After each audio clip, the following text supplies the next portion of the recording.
Look, man. Where? Oh, I see. My, oh my. Bowen, look over there. Wow, is that culture? Yes. Oh my goodness. Oh, Wow. Yeah. Las Culturistas. Ding dong, Las Culturistas calling. So the vibes are very summer today as New York has turned a corner and become hot. And I'm going to say it, I'm going to already complain. A little uncomfortable.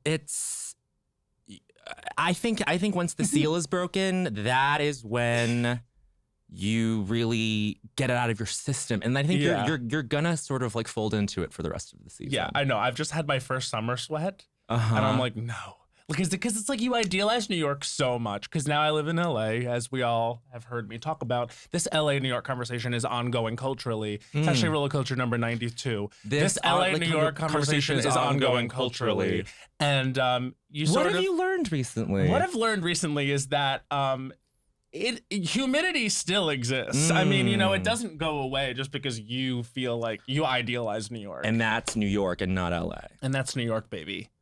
There's no humidity in LA. They probably should go over there because the hurricanes have come here. Yeah, it's like a lot of cultural exchange happening. Hurricanes. I feel like cypress trees, they got to be drinking up a lot of water. Whoa. And the palm is good without, but the cypress, which is my favorite thing about LA. Cypress trees? I don't care too much about the terrain. I agree with Chloe Sevigny. The water's too hard. Yeah, it is very harsh. As soon as you're done with the shower, you see it sort of like caking at the corner. Yeah. And I go, I don't like that mildew. I don't like that calcium around me. When Chloe Sevigny dragged LA, I was like, she's right. Yeah. It sucks. I'm out of here. And then I came here and I'm seconds into being in New York again. And I'm like, it's humid. Well, I'm between two California legends. California legends indeed. So get this. Our guest today hosts a late night program and it films right next door to my house, which was convenient for me when I got booked on the show. What every actor dreams of to be booked on the show. It's actually Roller Culture number 50. What every actor dreams of is to be booked on the show. And I went there and I was just like, this is the life. You host your fun ass late night show. Next to Matt Rogers' apartment. Right next to my apartment where the party is. It's not on the Paramount lot? Where no, is it's it? on the Paramount lot, which is really smack dab. Do you feel like Betty Davis when you go in? I was rude to everyone. I was a total bitch coming in. No, I was a sweetheart. New Faye Dunaway clip is kind of making the rounds where she's in the middle. She has to pick up a line. She goes, I'll pick it up. And they're like, yeah. Okay, yeah, Faye. And then she goes into the line again. The thing about being an actress, can you actually move? You're in my eye line. She started to give. Devastating. She started to give capital F Faye. Capital F Faye. Honestly, not since Faye have we seen a legend, a true legend. A true legend. But now Hollywood has sort of, I would tell everyone to brace themselves because there's someone on the Paramount lot who's coming. Who's coming? She's here with us. She's here. She's arrived. She's coming. Last night, I watched Have It All. So good. Netflix stand-up special. Have you seen Look at You? Yes. But I saw that OG-ly. OG-ly. We call that when you see it OG-ly, it's mean when you watch it when it comes out. When you watch it when it comes out. Yeah. I think our guest has early Taylor Swift cadence of releases every 2 years. Whoa. It's, like, oh, okay, it's time for the special. So you think soon she's going to be like way oversaturated world tour eras? Taylor Tomlinson, the other Taylor.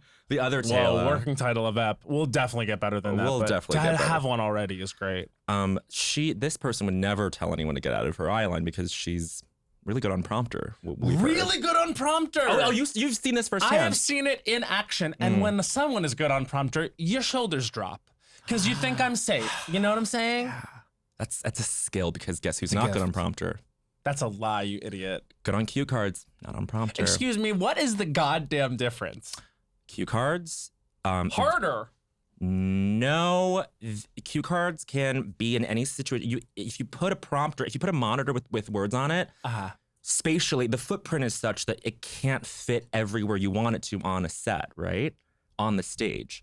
And so therefore, also, we have monitors that are not wired that go out, that black out at any given moment. Technology, it can be a huge betrayer of a live performer. It's actually Roller Culture number 40. Technology can be a huge betrayer of a live performer. So cue cards, and also they've been recently unionized, which we celebrate. Love that. And maybe we'll change the culture at after midnight.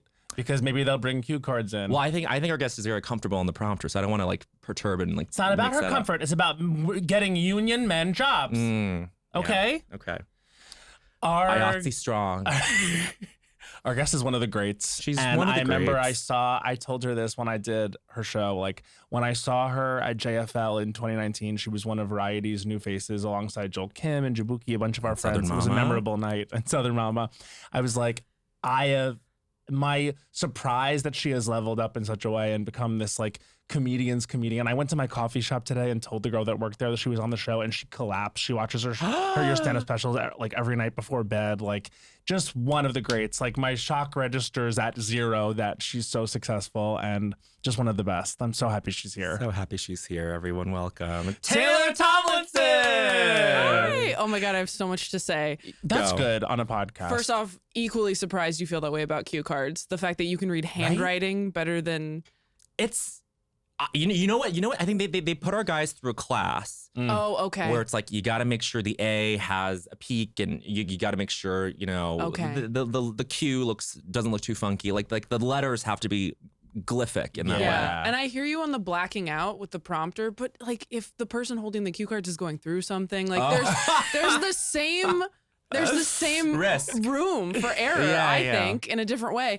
I was so surprised everybody was so impressed I could read teleprompter, like to a point where I'm like, is everybody making fun of Did me? you guys No. think I can't read? And Like, truly, yeah. that's what I was like when we came. They told me for the screen test, they were like, you need to practice. They were like, we're rooting for you to get this job. Practice. So I was on TikTok watching local news anchors do teleprompter tests. And those are the real legends. And those are the real legends. And they were so fast. And Yeah. of course, none of them are funny. It's like 5-car pileup on the freeway today. And I was practicing alone in my room like a crazy person. Yeah, good. And then I got in and I was like, this is so much easier. They're going with Yes. the speed of my cadence. speaking. Yeah. Sure.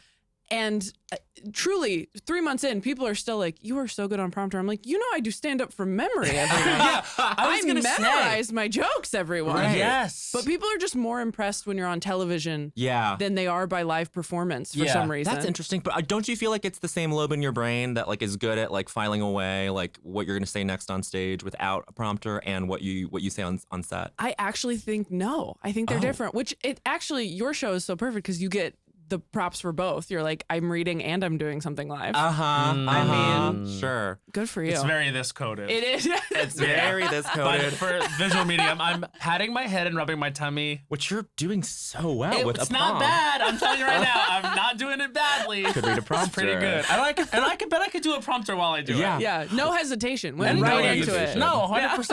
I already fucked up our first interaction in years, Taylor, where like we saw each other in the lobby. I was like, "It's so nice to meet you. I've been a fan," but I remember the JFL set. But you were like, and you did it so classily. You were like, "We did meet that one time at JFL. Joel Kim Booster introduced us." No, and I shouldn't have even said No, anything. yes, no, no. I should have pretended because it was so brief the way we met. We met on the street. Joel Kim Booster and I said hi to each other and like introduced us so quickly. And I shouldn't have even said anything. I should have said No. nice to meet you too. I think that was. I wish there were cameras around for that moment because This is that why was, you need a reality show. That's why you need a reality Everyone show. does.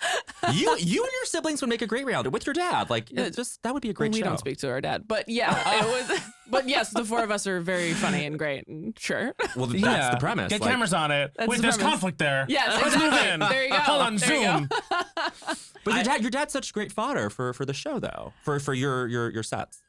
Yeah, sure. We don't have to talk about 'em. Well, I think everybody's parents are great fodder for their set. I mean, Everything. everybody Yeah. doing stand up, you talk about your family, Yeah. right? Like, Yeah. Totally. Is it that Flannery O'Connor quote where she said anyone with a childhood has material. enough material for the rest of their life? Yeah. Sounds like Flannery. Yeah. And then it becomes a terrifying story about, a woman. I think Flannery O'Connor wrote Baby Reindeer. Wow. That Baby Reindeer was a very That's why Flannery it's so O'Connor good. story. That's why it's That's so why good. it's catching on. So Netflix. This is a huge Netflix room today. Wait a minute. You just like lit up something in me. Flannery O'Connor really fucked me up in college, and I haven't gotten the chance to talk about that woman. Okay, there's a ghost tour in Savannah where you Damn. go to a house and You they're like really did hit the hippocampus. you really hit did. something. You actually plowed his hippocampus just No, there. and this is great because Savannah, I'm going there on tour in the fall. It's not Great. announced yet, but we are doing that. And it's the one city I haven't performed in that I've always wanted to go to. It's such a great city. great. We performed there like years ago with our sketch group, and it was like The vibes are Charleston. like, oh, That was Charleston. take back everything I've said. They are not the same. Similar cities. Keep it in. Keep me honest. Keep me honest. Equally haunted. Equally haunted. That. Yeah. And St. Augustine, Florida. You ever been there? No. Go there, drink from the, what is it? The Fountain of Youth? Oh, And that's where it is? Go see a haunted house. Oh You my won't God. be sorry. You'll feel a little sick from the water, and you'll feel a little disturbed from the ghost. The Fountain of Youth. Now, was that like a conquistador in like the 1300s being like, we found it, and it's just like a hot spring? Very much so, Bo. Yeah, okay. Yeah. Well, It doesn't actually keep you young. I've aged. I mean, quite a you do bit look since great. then. So. Thank you so much. I absolutely lathered on moisturizer here because another thing about New York is you drink so much here. Yeah. You drink so Water. much here. No, hun. other. You drink alcohol all the time because you're always like out and fun and doing things in New York. And then you go to LA and you're like, I'm putting on a face mask. Yes. I'm getting a facial. I'm drinking only water tonight. If I have a Diet Coke, that's fucking crazy. Yeah. Yeah. You know what I mean? If you need a treat. I got drunk for the first time last September in New York. For the And first it's- time ever. For the first time ever. Walk us through Yeah. it. What was Well, that like? I sold out Radio City twice. Fuck yes. And my ex-fiance came to a show and I was like, I've earned this. yeah. I can get drunk now. And so we went to, is it Marie's Crisis or Crises? Which is it? Marie's Whatever Cri- you I want think it Whatever to you be. want. Yeah, Whatever queer, you queer Depending the on whatever you pronunciation. say right now, that's what it is That's what going it is forward. forever? So just choose Yeah, yeah. wisely. So that's where I got drunk and it was perfect. Really good. Yeah, it was Really so good. nice. So there's just a video of me drunkenly singing Les Mis. Oh, perfect. So, So you good. did the whole thing at Marie's Crisis. Yes, where you, did the whole thing. Yeah, Yeah. where I just got drunk and was like Venmoing people. Yeah. And to find out that that's who you are as a drunk person, like Yes. fun ass and sings Les Mis. It was what really song? nice. What's your Les Mis One Day track? More. That's One- just what they were Oh. playing. That's what they were playing. I didn't like request it, but I Oh, was okay. glad they played it. Wait, so you sang every part, basically. Yes. You were the Thénardiers. I know You were it. John. You were. You know it. Yeah. Oh, speaking of Les Mis, do you still have the Hugh Jackman glove? I gave it to my That's so my nice. manager as a gift. Oh, that's great. Yeah, so I like framed it, and I also got a Sutton Foster glove. Oh, So I framed both of them, and I gave it to her at the taping for Have It All. Yeah. Oh, that's amazing. That's amazing. That's- So you leave out the Sutton Foster part of the story, do. because it's not going to play in, let's say, It's yeah, Savannah. exactly. It's not Yeah, as Sutton doesn't play in universal. Savannah. She plays all the time in New York. Yeah, I was like, I'm gonna take this show to Australia, London. It'll work there. Yeah. They may not be as familiar. I love Sutton Foster. We love Sutton Foster. Love Sutton Foster. I mean, does it all. does Yeah. it all. And by does it all, I mean, I don't think there's a role on Broadway she hasn't played. Yeah. Oh. I'm not dragging her. Yeah. I'm saying she opens a lot of shows. opens a lot of shows. Yes. It's like her and like a few other people that like, you know, if they're in a show, like people are gonna go see it, and that's why I'm just like, let's get more of. Let's get that. Let's develop more stars. let's make the and, next. and I'm so happy that we got to talk about this because that's what we're doing over at CBS. Viacom. That's what we're doing. My over at God, CBS. we're creating new stars. I'm actually surprised to hear that you screen tested for it. I would have thought they developed this around you. Right. No. Oh no. I mean, this show it's a reimagining of At Midnight. So like, this is not. You know, it's different than You At didn't Midnight. pitch because, it. You didn't go in there No. and pitch At Midnight, and they were like, No. you know, this is something, hun. No, absolutely not. I Right. mean, they hired Joe Firestone before they hired me. Like, Interesting. I think they screen tested a few people, and so that was interesting to do all this press before the show came out, before I was even hosting the show, Mhm. and they're asking me about it, and they're like, "So your show?" And I'm like, "Not my show." Yeah. Like, Interesting. in a good way. I love that about it. Yeah. Like, I'm Yeah. like, I am an employee. Like, Yes. I'm part of a team, Mhm. and it's why I wanted to do it because stand-up's such a solo sport, you know. And I was like, oh, Yeah. I would love to come home and like work with a group of people that I really like, which I do. Mm. And you know, it would take something like that to get me off the road in a significant way.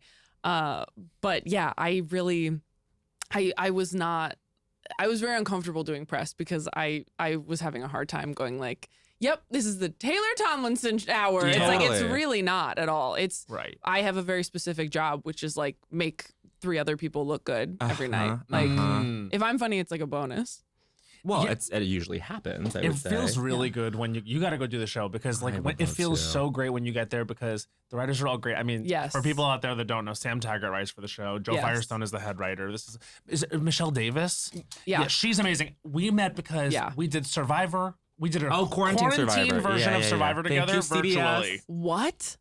We were both in the same, we didn't know each other. I didn't even know she was a comedy writer. She's great. But we were just both in the same online virtual Survivor, which was all on Slack. And I remember they voted her out too early because she was a personality threat. Her personality was too good. They're like, personality threat. meanwhile, I made it a really long way because they were like, he ain't winning. You can keep him around. No one wants him to win. But that's the truth. You're not threatening enough. No. In the personality. Yeah. Now, do you wish you were sitting down on the show? Answer. She said it's yes. Honestly, I'm surprised at how I have to wear heels almost every episode. Yeah. Like we've kind of, I have Yeah. gotten my stylist Tara, who is amazing. She was putting me in the highest platforms you'd ever seen. And, you know, everyone else in the show is like, you know, you don't have to wear that. You're behind the podium for most of it. I thought I'd be behind the podium the whole show, but I think the network notes was like, we want one act to be out in front of the podiums, like more physical. We want to see them shoes. We want to see the shoes. We just changed it where I was starting the show standing out in front, introducing everybody, and we just changed it. Now I introduce people from behind the podium, and it's so safe back there. Yeah, because you can hold both things. You can hold both things. Hold the sides. Yeah. Of things. No, I don't think I never thought I was going to be sitting down. So it wasn't like I showed up and was like, what? Right. You know. But can I, and I'm sure you've been told this many times, and I what I love about you is that you can read teleprompter. Yeah. Yeah. Teleprompter. Well, first of all, this is worth discussing because I think you are one of our great pacers. You are such a good pacer on stage in your stand-up. That's nice. And the spotlight you really give the person behind the spotlight like you give them their paycheck because they are just following you. You're moving, and what I love about it is words per minute, but it's all hitting. It's you know all what I mean? hitting. You can just tell you are out. You perform a ton, right? Like, I was reading that you were one of the highest grossing comedians, and I guess it was like 130 shows in a year. That is wild. Yeah, it was a lot. Yeah. It was a lot because we just kept adding, which was, amazing. Because you love being out there, or because you're just like, are you someone that likes your schedule to be full?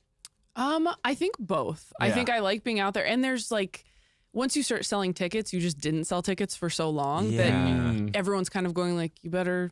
What's the phrase? Make hay while the sun shines? I probably said it wrong. I think Flannery said that. I'll text her.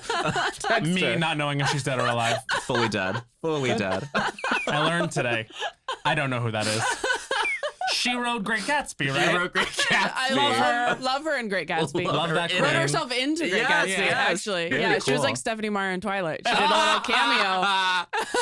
I forgot the question. Make hay. Yeah, make hay. Yeah, no, you do feel like, and also during COVID, I thought I was one of the people. It's done. I was like, it's over. Yeah. There was a studio in LA that had built a stage that was a wall of Zoom screens. Yeah. Like 15 feet high, and it felt so Black Mirror. It was crazy, but we did it, and we were like, I think this is the future. I think no one's ever going to anything live ever again. And then I think once everybody got vaccinated, it was actually the total opposite, where everybody wanted to go out and wanted to be seeing live events and experiencing life. So, that's pretty cool. Yeah. But I bring up the pacing because you are stationary, standing up in your heels behind a podium. But you have a handhold with the podium. Yeah. Whereas I'm leaning on it you're pretty leaning hard, on. Oh, emotionally and physically. But good. That's what it's there for. It's literally what it's there for. It's- Podiums are there to be leaned on. It's actually Real Culture number 6. Podiums are there to be leaned on. It just is. You're doing the right thing. Yeah. Thank you. Yeah, did you have fun on the show for real? I had a blast Okay, on the good. show, Loved it. and as I was leaving, it was that thing of everyone being like, that was so fun. That was so fun. I want to Okay, do it good. again. Because you feel what you were saying is I guess that is the consummate host thing to do. It's right. It's you get there and your job is to have everyone around you shine. And you get there and you immediately feel like there are so many, jokes that are there for you, and they're listening to you about what you want to say too. And you get paired with a writer, and I had Sam, and we know each other, and there was also so much of him in the humor too, which I loved. And it was a really good vibe at the show. Okay, good. And you should be really proud of that. That's how I have literally nothing to do with anything. I can't take credit for anything about this show. Wrong. I did not hire anybody. I'm one of the people they hired, and I'm so glad they did, because everyone they hired is fucking lovely. Yeah. There's not one person when I go into work that I'm like, oh, I hope I don't run into so-and-so.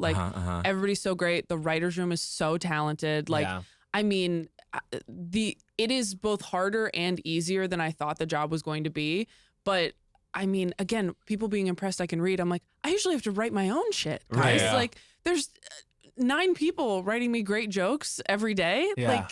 This is the dream. This is fantastic. But aren't you Totally. sort of reassured that you can succeed in both of those like parameters though. It's like I can nail my own stuff and I can be the delivery system for someone else's thing. Right. Well, Like, yeah, that's it's hard. keep all the plates spinning, right? Yeah. In case this one shatters. Right. Showbiz. There's a whole other plate. Yeah. Then you're like, well, I know you don't buy tickets to see me do stand up anymore. Did you know I could read? Yeah, I can actually read Yeah. quite well. I do it almost every night. Cold read every morning in that meeting. Cold is hard. Hardest part of that job, mispronouncing words in the writer's room, cold read first off, where I'm like, this is humiliating. Yeah. Yeah. And also, I would It happens imagine to all you're of us. pretty like literate with pop culture and stuff, but like when there's a reference that you don't get, like such as Flannery O'Connor, like people could just be talking about her right in front of you and you don't Yeah. even know who she is. Right. Like, for example, like that could happen like pretty often. Yeah. But like, I feel like you are on your reference stuff. I don't know, not always. There's sometimes I pretend and then we get to rehearsal and I go, Jack, can you explain this joke to me? And then the whole control room's like, we don't really know either. And then like Joe has to explain it to us and like Joe Firestone's like, I think it's just dumb. And I'm like, okay, I just wanted to make sure Yeah. it was just dumb. I think it might just be dumb. It's just dumb. And I'm like, okay, good. I was embarrassed to ask in front of 30 people this morning, but I'm glad we talked about it. That's great. And there's also times where they write a really funny joke and I'm like, I just have never said that before. Like I've never said like read you to filth. Like I've Yeah, never totally, said that. totally. Yeah. You know, where I'm like, I Read you to just can't. filth. Yeah, I'm like, I just can't sell this. Of course. You know? I mean, there's a lot of gay energy there because I remember, like, speaking of like you wearing shoes and like looking Yeah. amazing. I did this gay thing to you. What did there. you I do? went- Do you remember? Yes. She remembers. You never do a gay I'm thing. mortified. What'd I you did do? this. I think about it every night I did before I go to this. sleep. I loved it. I went. Finger wag. I shook But my then, finger. and you also did this. I was like, You went up and down. Yes. Yes. because honestly, you had earned it. Thank but you. right afterwards, I was just like, did I just like be so gay at her? But that's loved it. actually good because I actually am that gay, and I meant this Yeah, of when I did course. it. Yeah. I meant it. It didn't feel empty. It was motivated. No. Yeah. And it was positive. Yeah. You're not an empty gesticulator.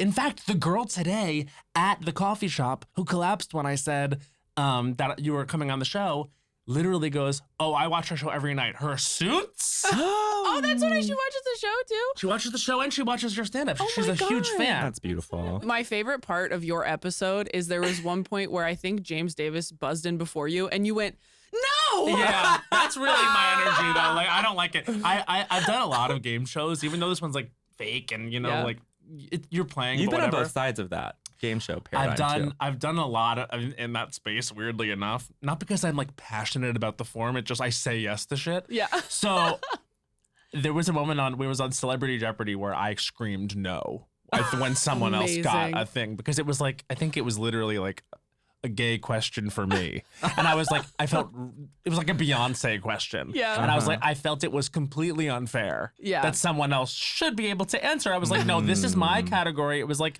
It just didn't feel right, and so I made it known audibly. Yeah, and you're like, this is TV. Let's run it again. Let's run Like, we don't have to pretend we're really playing. I mean, I got to be on the show with Caroline Ray. That's Yeah. pretty cool. Come on, Yeah. You guys were really connecting, I felt we like. definitely connected. I mean, all three of you played really well together. James which was great, lovely. too. Because That I don't was, like, think a you'd fun ever night. met anybody. Like, nobody had met each other. Right. Caroline and I had Oh, you had. like an online like fest Oh, one yeah. time because she is Henry Kapersky, my Yes. ex and my musical director.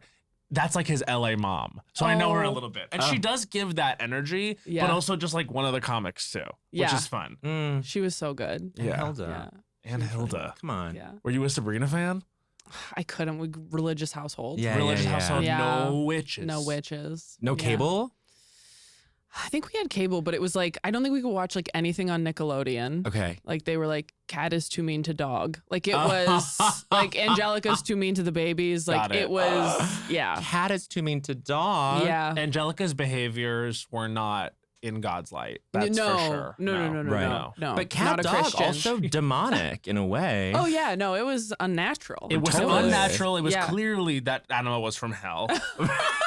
Here to wreak havoc on every child Yeah. and invest like really be in the nightmares of kids. Right. Yeah. Totally. Yeah. But see, this is a curious, not a phenomenon. I just think there was a time when I felt so like I was like what the fuck? Like not a religious household, but no cable, right? Right. So I felt like I was going to school like totally a huge In the dark. totally in the dark. Yeah.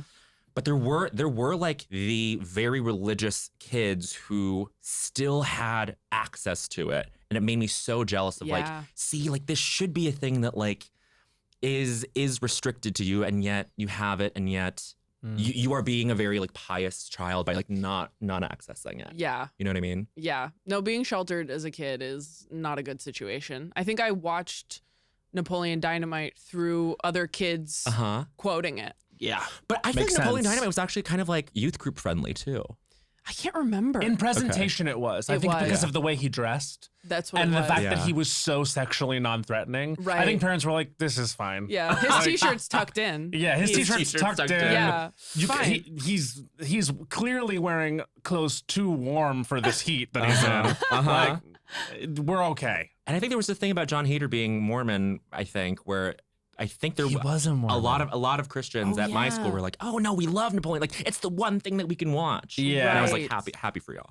Okay. Yeah, I mean, sheltered goes, but it's not just you can't watch this. It's demonic. There's also just what's out. We don't know what's popular. Right. Yeah, we're too busy watching VeggieTales. So did you go on VeggieTales? Did you go on like a spree at when you sort of got some freedom from that? Like, did you go on a pop culture spree? Did you say, I'm reading every book about a witch? Well, I read Harry Potter for like 2 years, and then my dad took us to see the third one and was like, this is these Dementors are the devil. Yeah. These are demons. And so took it away, devastated, absolutely devastated. Oh. And then like my senior year of high school, I think I saw the last one in theaters with my friends. Wow. So I was like, it's like a senior activity. I don't even care. So when it was taken away from you, like what were you barred from doing? Like the books and the movies? All of it. Yeah. And I was like obsessed for 2 years, like got me through my mother's death. Yeah. And it was just gone one day. And I was like, so when people make fun of millennials for liking Harry Potter, I'm like, that really got some of us through some shit. 100%. So, yeah, I'm very much like 1000. Yeah. I was just talking about this yesterday. It was like, because we were talking about JK and like what's gone down with her. Yeah. And it's just like, it's so shocking that someone can so understand the experience of being, targeted for being different, etc., and she can be this way. But I really do. I'm in the Daniel Radcliffe school of like, if it was important to you, like that's all it that can matters. stay important to you. Like that art and the impact that it had on you, like isn't invalidated by this person falling off the deep end, whatever, and for whatever she believes. But I did notice those Harry Potter references in the specials. Oh yeah, and I was like, this is formative. This is millennial formative very culture. Formative. Oh my god! Also, I listened to your Challengers episode this morning. You did? Yes. Did you see it? Well, after you did our show, I like binged the podcast. You did? Oh my god, I love this podcast, which I'm sure you're sick of hearing because every guest is like, I love this podcast. That means a lot. It's so nice to be excited to come to a podcast and not like dreading it. Oh my god, I've been so excited. But I was so excited to talk to you both about Challengers because I saw you posting about it on Instagram. We saw it Friday night, and I had seen it the night prior. Yeah. I saw it Saturday afternoon. Let's go. I can't wait to see it again. Yeah. And I listened to the whole thing because I was like, I don't want to be repetitive. I know they already covered it. Let's repeat. Oh my god. The fucking churro scene. Yeah. Start to finish, starting from when he pulls the stool over with his foot. Yeah. That shot of the foot. The shot of the foot. Oh my god. I saw it with my sibling and Zach Noe Towers, who was opening for me in Denver. I love Zach. Yeah, Zach's the best. But the three of us saw it, and I was so jealous that you two Did you see it together the second time? We saw it together. He had the second You time had he seen saw it. it. Yeah. I saw it Thursday, and because I just couldn't wait, and then so I was like excited to go the next night too, and I tried to keep a secret that I had seen it, but I couldn't hold it in. couldn't lie. Very sweet. No, I could not lie. So your theater was like excited. They were like cheering and laughing and all that. Yeah. God, see, I was so jealous when I heard that because ours was quiet, but I actually think ours was just as into it. It was totally packed, but everybody was like, nobody was talking. The whole movie. I mean, barely breathing the whole movie. I mean, not to do spoilers, but just as vague as I can be, the racket part, which we all saw coming from a mile away. Yes, totally. But it was so satisfying when it satisfying. happened because we were just sitting there like I don't think Zach and I were breathing for like a minute as it's going in slow motion. And then it finally happened. And I think we both went, Yeah. thank you. And you know what you were pointing at? You were pointing at incredible scripting. Yes. Which is aspirational screenwriting. This is like, is it Justin Kuritzky's? Justin Kuritzky's, yeah. Yeah, this is like, even though you knew it was coming, and also credit to Luca Guadagnino because like you knew he was going to do that to signal it. Yeah. But what was great about that scene was watching him decide whether or Yes. not Yeah, to do it. Yes. And so even if you saw it coming, Yes. the moral conundrum of, is he about to tell his secret right Yeah. now? Uh-huh. And that, like, if you felt like you were ahead of it, like that part was still like it like so kept that good. tension up. Yeah. Also, I don't think everyone did see it coming, for the record. I'm Yeah, not like, no, oh, that not was so everyone is. obvious. Right. We all work in entertainment. So, of Yeah. course, we saw it coming from a mile away. Yeah. Like, well, you know. I will say though, like, Well, that- you were saying on this episode that like the way it is not so telegraphed, the No. way that information is first, planted is not like so obvious. that heavy-handed. It's You don't- heavy-handed. it's yeah. not Yeah. like Chekhov's gun where you're like, that's coming back. Yeah, It's yeah.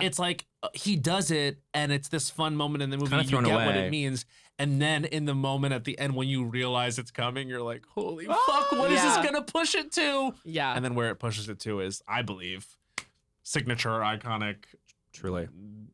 important. I love it. What you and Zach were doing though with the pointing, it's reminding me of this thing. Okay, so you were on Stradio Lab, perfect episode. You were saying how like a good comedy bit, like if it's a comedian's bit. Oh no, this is what it is. If it's like a comedy bit that can work anywhere rather than like an alt thing where you're just performing to the comedians in the audience. If it's a comedy bit that can work anywhere, a comedian won't laugh ha ha, but they'll go, that's fucking great. Yes. You know what I mean? Like that's your response to like seeing something that you like just know is sublime, and rather than being like Yes. which we were in our theater, you and Zach were like, Right That's- there. That's good. Yeah. Which is the hardest part about After Midnight, maybe, that I have to make my face and voice do what my heart is doing when people have a good joke, is I can't just go, that's good, You and hit the to. button. You Yeah. have to really make yourself audibly laugh, Yeah. which does not come naturally to me. Uh-huh. When do you As- think that stopped? Were you ever a laugher? I can't remember. I mean, you're a great I've- laugher though. That's so nice. I'm so glad. And it I've been- feels real. Oh, feels- good. yeah. I mean, it is the emotion is real. It's just the physical act of, it's like when you're younger and they're like, you have resting bitch face, and you're like, I guess I have to address that. Like, yeah. you know. And I mean, I've been doing stand up since I was 16, so it's hard to know exactly when I became a dead-eyed comedian.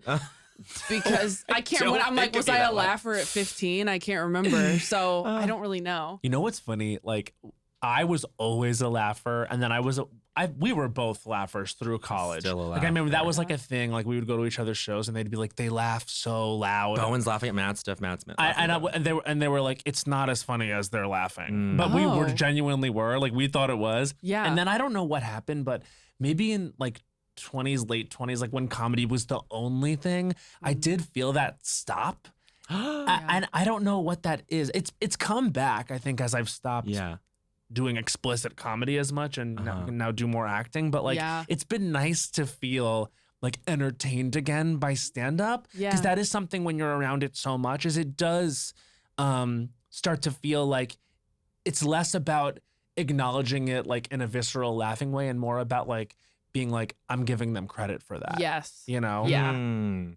Yeah. And it is important to give the credit. I think. Yeah. You know. Oh, Well, it absolutely. means something to comics. Like that's why, like, I would imagine JFL, like where we first saw you, was like a whole thing, because it's like there's audiences that are laughing, and also the industry is such a thing there. Yeah. But like there's also the other comics there, and like the sharing of like everyone's comedy. I remember that was a really fun night that you were performing Just for Laughs. the variety. The variety. Which I watch. totally forgot we even performed for that. I only remember Yes, you doing guys the like panel. We did like a panel for it. Uh-huh.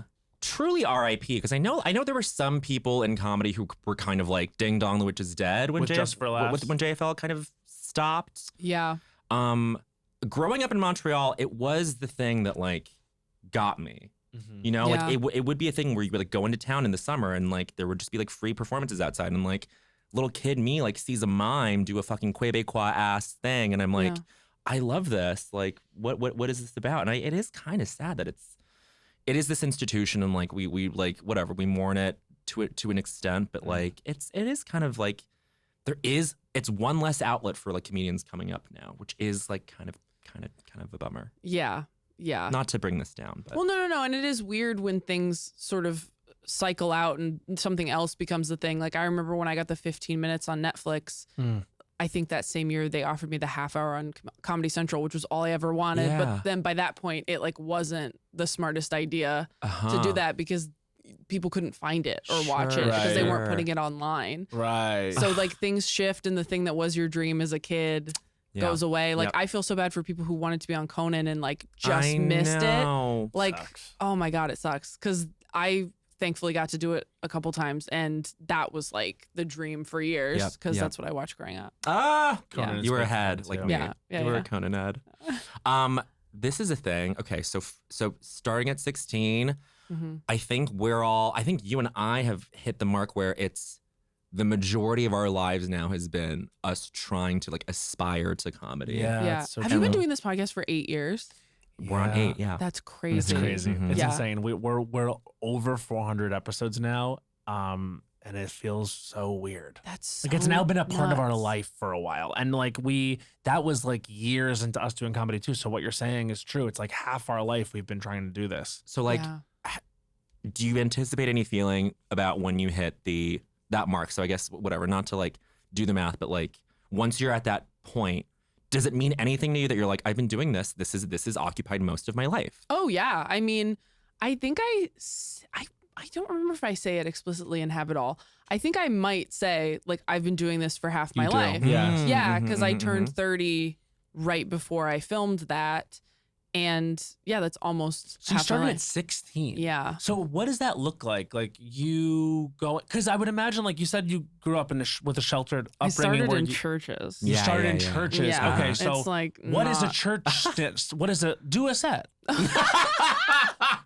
do a church set. Is it about Leviticus? No, I mean some people did. People did a lot of church jokes. I didn't have any church jokes. Yeah. But I don't know. I think I had like abstinence jokes, and Yeah. that was Yeah, as close. Which great. not every church would even let you do that. Yeah, because And I'm that like, probably felt edgy too. It's which I was like, I'm pro abstinence, guy. Like I was 17. I'm like, Yeah. whatever. I'm never. Whatever. That's so stupid now. But at the time I was like, I'm saying the right thing. And they're like, Right. don't even bring it up. Like, don't even talk about sex. So funny. Yeah.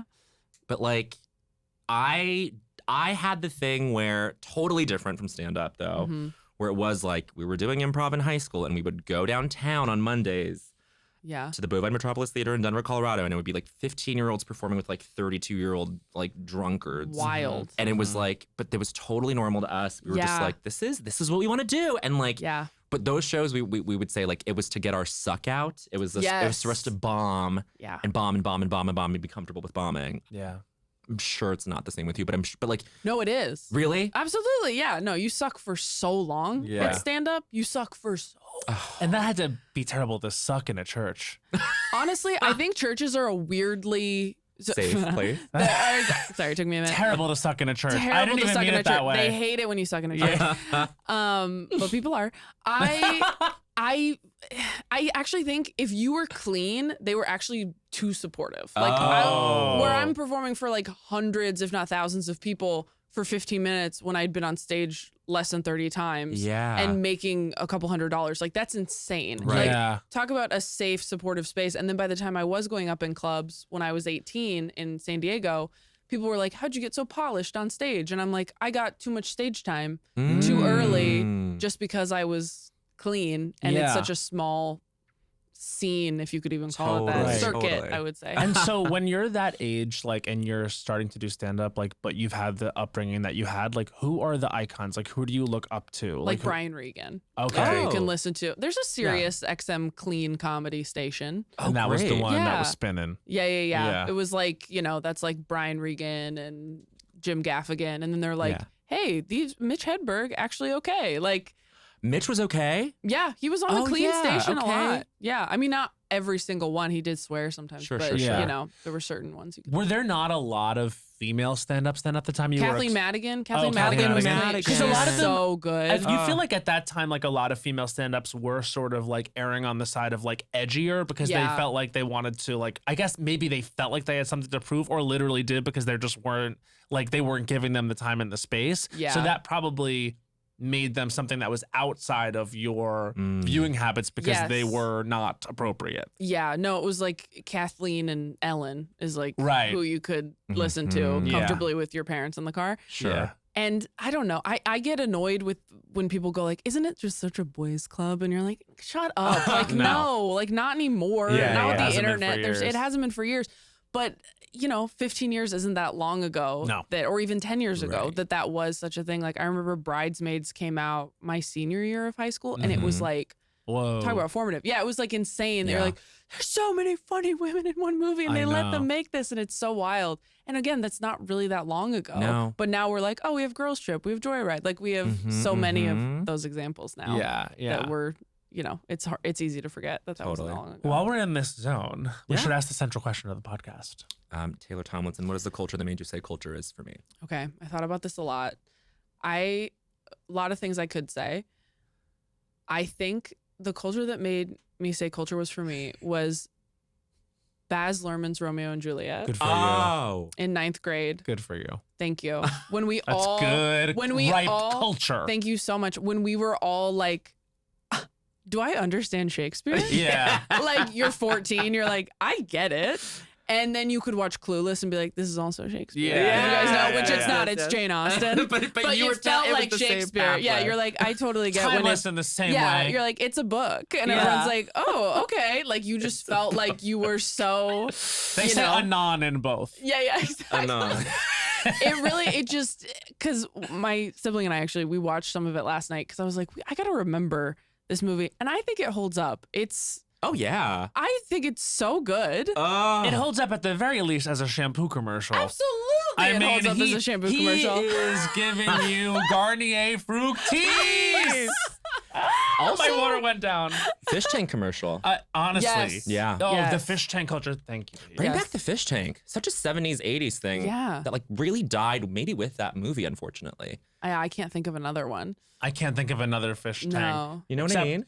Well, the one Monique Samuels had in her house on Real Housewives of Potomac. Oh, sure. She sat in front of it. But that's it. That's it. I would say that movie, like, was not only a Leo moment, but that was the Claire Danes moment. Yeah. Oh, yeah. Was that? And that was after My 17. So-Called Life, 17. right? Yes, it was after My right So-Called after. Life, She was fresh off of My So-Called Life and Little Women. You have to Yeah. imagine, like, Yeah. she could have made like Kate Winslet-y choices and Gwyneth She got Paltrow-y offered choices. Titanic. Yes, this Which is this wild. culture. Yeah. Yeah. Now, did you see this before or after Titanic?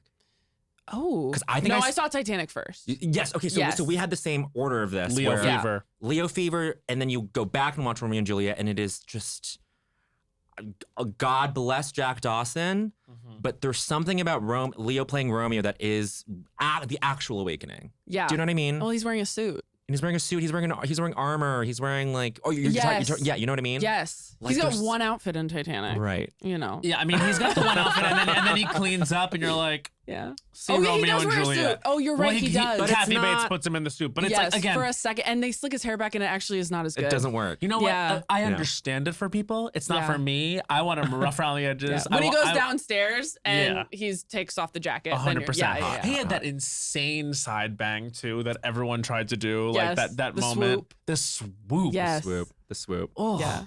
But that's really. Oh, can I? I'm gonna be You can. annoying. Oh no. We did a Moulin Rouge sketch on SNL. So good. Thank you. Loved it. It was great. It was so good. I get an email and I've been too scared to reply. Can I? Should I just Do it. What? I don't know what this Are you is. gonna reply on I the get podcast? 2 calls from an unknown number. I'm like, what is this? Then I get an email. Baz Luhrmann. Shut up. I'm gonna read it and then we might cut it out if it feels too Baz intimate. Luhrmann emailed You you, can't cut it about the out. sketch. You can't cut it out. But this is the thing. I have not replied to him, and I'm. I know, but I'm I think we're publicly- gonna see what the contents of the email are, and then we're gonna decide Okay, if it okay. Is stays. he's not mad? He's not mad. Okay. The subject line is, "I wish you'd been around when I was casting Moulin Rouge. Don't tell Ewan." Stop. Hey Bowen, this is a note from a fellow Aussie. First, I wanted to say how well you nailed Moulin Rouge on SNL. If only you'd been around when I was casting. Jokes aside, I love that you. Okay, yeah. Anyway, this is all very, very sweet. How would you feel about a coffee? You gotta get coffee. I gotta with get coffee Baz. with Baz. Are That's you all. kidding me? That's all. Sorry. First of all- But you've been that's too so obnoxious. scared. I'm so scared. It's to not reply to obnoxious. him. It's not obnoxious. And it's good because now if he had any feelings about like Bowen Yang didn't respond to No, me. no, it's now not. it's out there that you're like, I was too scared. I'm I respect paralyzed. you too much. Exactly. Yeah. Oh I my was at God. the same house party as Baz Luhrmann in LA, and he hangs out. This guy What hangs does out. that mean? I'm just saying it was after 1 a.m. You were not getting coffee. I don't think he was. coffee. You were singing Les Mis. I was at Marie's not. Crisis. I was not. It was just so funny to see him out in the world because he's one of those directors that's like also a star. Yeah, You know what I mean? Yeah. Like, and they're out there, but like he's a star just being the director. He didn't start as like a personality. No, but no, you no. see that white silver head, and you're like, you are that girl. Yeah. That's You Yeah. really Baz. are. So Romeo and Juliet, does that And mean? Moulin Rouge too. And Moulin honestly. Rouge, yeah. sure. Oh my god. So you're a Baz freak. yeah. Yeah. We liked Baz. Had Marriott. a Baz I like. had. Did you guys like? I mean, now you're getting coffee with Baz. So No, maybe no. you can't speak We freely. can still talk about art. Okay. Yeah. Great. Did you like Great Gatsby? I didn't see it. You didn't see it. Yeah. Oh, thank God. So I you don't didn't have see to. it. I didn't liked see it either. I liked it, but a lot of Great. people I didn't should have like seen it. it. You should have seen it. How I really was he liked as it. Jay Gatsby? I thought he was great. Yeah. I really liked Great. it. And Yeah. Carrie was good. So good. Daisy- Yeah. Who's the Tom Buchanan in that? It was Oh. Tobey Maguire. No. No, it Oh wasn't. wait. No. He was He was. Oh no! He's was Nick. Nick. He's Nick. Nick. Sorry. No, I didn't see it. Okay, Yeah. should I look it up? Should I look it up? It was I'm Yeah, like, yeah. yeah. No, I but know I didn't who see it it, but I was. have the IMDb I memorized want like to a gay say it guy. was. Oh God, I want to say. I want to say a Joel name. Edgerton. I was gonna say You Joel were? Edgerton. Okay, great. Yes, but I Perfect. thought I was wrong. Oh my God. Elizabeth Debicki. Wow. Yeah, it's a Isla great- Fisher was in that too. And Isla That had a Fisher. good Oh my cast. God, yes, it had a great cast. Lana Del Rey song. Will Yes. you still love me So when I'm good. not Oh my young? God, Honestly, so good. do you like Lana? I do. I recently got into Lana, and now it's a large part of my personality. and it's But you never were before. no. What's funny is Late. we were saying that we think that the millennial generation either really fucking gets her or really doesn't. just And what missed I it. blame is the SNL performance. Oh yeah. Because remember when she Oh, came I out? heard you talking about this. Yes, Yes. Mhm. she Yes. came yes, out. She did that SNL performance, and it kind of was like, I was really following SNL at the Yeah. time, like and like obsessed. And I just remember the narrative wasn't great about that. And Yeah. then Kristen Wiig came out and did that Weekend Update character, That and like Seth wrote like to be like to defend her. Let me just let's just like nip Cool this in the down. bud. Let's just cool down. Like Yeah. this is crazy. Everyone's Yeah. losing their minds over this woman. Yeah. In a weird way. But in that regard, like the conversation was so about something else that wasn't her music. I also don't think my taste was like refined. Not that Yeah. it necessarily is now, but I can listen to her music now and like really appreciate how incredible the songwriting is, both Yeah. like lyrically and melodically. And also when you look at the past 10, 15 years, like just how much she shaped the sound of all these girls, because it's almost the same impact that like the style of singing Mariah and Whitney and Celine had on like Christina Aguilera and like Disciples in that regard. It's happening again now with like Lana Del Rey into like Billie Eilish and Camila Cabello and like, you know, and Taylor Swift. Yeah. Like and they're not shy either about saying she's mother. Yeah. Yeah. In my coffee shop in LA, the girls love Lana. Yeah. And I told them She's I'm their going Taylor. to Coachella. She's their Taylor And, Tomlinson. and the one girl goes, wait, I love Lana. Gen Z. Gen Z. Gen Z. Wait, I love Lana. And then I go, you love so her? She funny. goes, she's my mother. Wide-eyed, directly, she's my mother. It was very good. That's so funny. Yeah. It's so funny all the little like Isms. isms from Gen Z that like because I have 3 younger siblings. Yes. Sometimes I feel so old because I'm like, that's so funny how you do that. Uh-huh. And they're like, oh, this is like a thing we all do. Yes. Yeah. That I thought they like made up. You have to start doing this. I have to. You have to Just start do it doing during the that. show when you Oh, think God. something is funny. Just- Just like, Oh, it's so crazy. I'm was so good. old. I can't. I'm so old. Sometimes I do the hair behind the ear and I'm Yeah. like, shut up, you're 30. what? I'm like I can't. this? The little, the little. Oh, I've been doing that since a young age, and I have nothing here. I know. We're just gay. You are the youth. You are the youth.